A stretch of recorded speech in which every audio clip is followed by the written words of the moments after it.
we take a look at a work breakdown structure, what does this start to look like? Well, we're going to build a house. And we say for this house there are 4 buckets of things. What we want to do is just figure out what are the elements of our project. We're going to break the big project, that whole Golden Gate Bridge, into some smaller pieces, something we can actually understand, define, work with. So to put our house together, we have to get the ground ready to put the house on. We have to do something with bricks, mortar, concrete. We have to do something with wood. That's going to include everything. The frame of the house is going to include the doors, the windows, the cabinets in the house, the wooden trim around the floorboard. All the things that have to do with wood are going to be in that category, and then finishing work will include everything else. So we'll have plumbing, electrical work, anything in there. Everything that's going to be done in the house will be in one of these 4 categories. Now we can break that down further. To see finer levels of detail in this graphic view of the WBS, we go down a level. So now we're going to go down under masonry, where we have the footings, the piers, the exterior walls, and the chimney. Everything has to do with bricks, concrete, mortar will be in one of those 4 areas. We're going to take a look at a book project. This is a book project. We're going to do a book project, and we're not just going to write the book. This is everything from concept to delivery, everything from the initial book proposal all the way through to when this book is sitting on somebody's coffee table in their house. These are all the details under some of the categories. We'll put all of the details under all of the categories. When we get done with this, we see that at the top level we have the deliverables of the project. So we have the product scope, and then underneath that we have the project scope, all those little individual tasks, and together now we have a detailed picture of the total scope of the project. Let's look at an example of this. We have a project, deliverables underneath there, sub-deliverables under there, sub-deliverables under some of those. We finally get all of our deliverables laid out here and say this is the top level. These are the things that this project will actually provide. These are the products, the services, the information, the results that will come from this project. And then underneath each one of those, we'll have major groupings of work. And under those major groupings of work, we will break those down eventually into detailed tasks. Project activities, detailed tasks. We keep breaking these things down further and further and further to get to that detailed task level. This is still pretty high level. This is a picture of the scope of the project, at least at some level, where we have all of the deliverables across the top, and then we have large groupings of work under each one of these deliverables to show us that there's some work we have to do on this project. Each one of those will be broken down further into project activities and further and further and further levels down to detailed tasks. Here's an example we're going to look at. We're going to, with some specifics in here, the mental health system of Southwest Virginia. We need to do a report on that. What's that look like?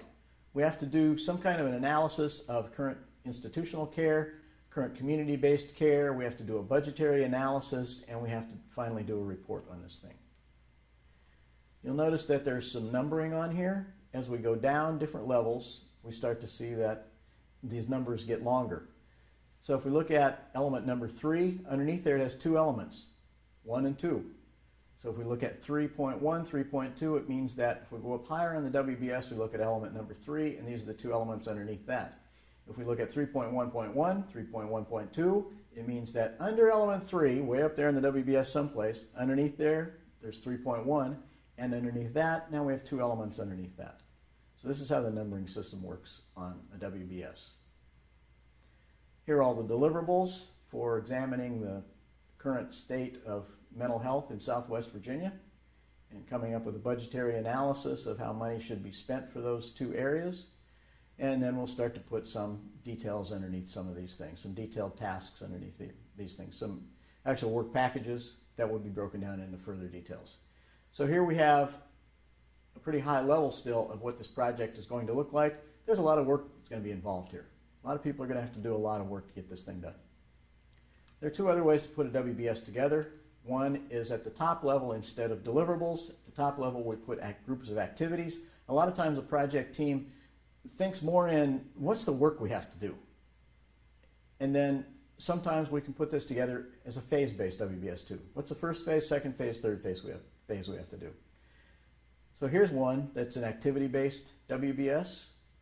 Here are all the different activities that we might have to do instead of the deliverables.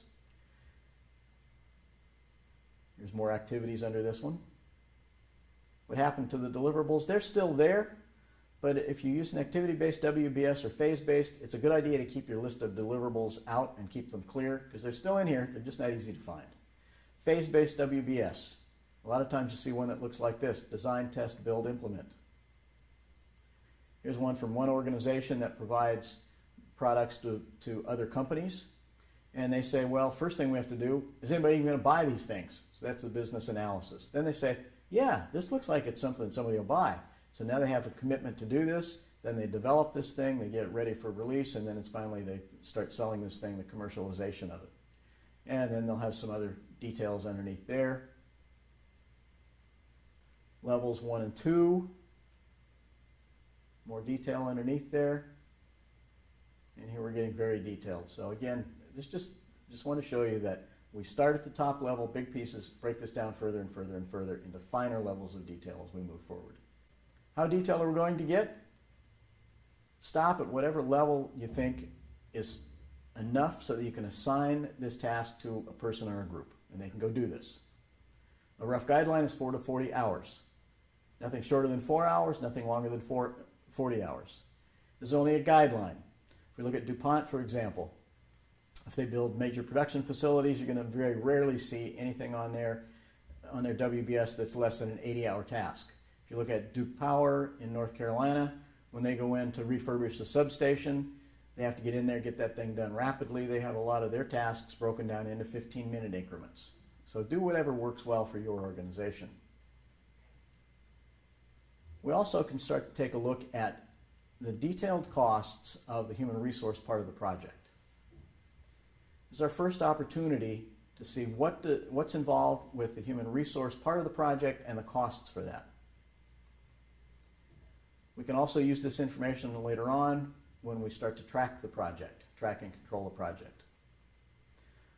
What does this mean? It means that for each one of these tasks that we've ended up with and said, okay, something has to happen here, this work that has to happen, for example, complete the initial sketches, there's 210 hours worth of work involved in that. How did we get that? We get that from the people sitting around that table with us, our project team.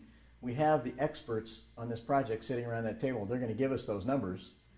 Or we can look at past history of similar projects we've had in the organization, look at some hard data. There's a number of ways to get those numbers. And then we just say to do 1 hour of that work, it costs so much money, so that will cost a little over $12,000 to do that one task.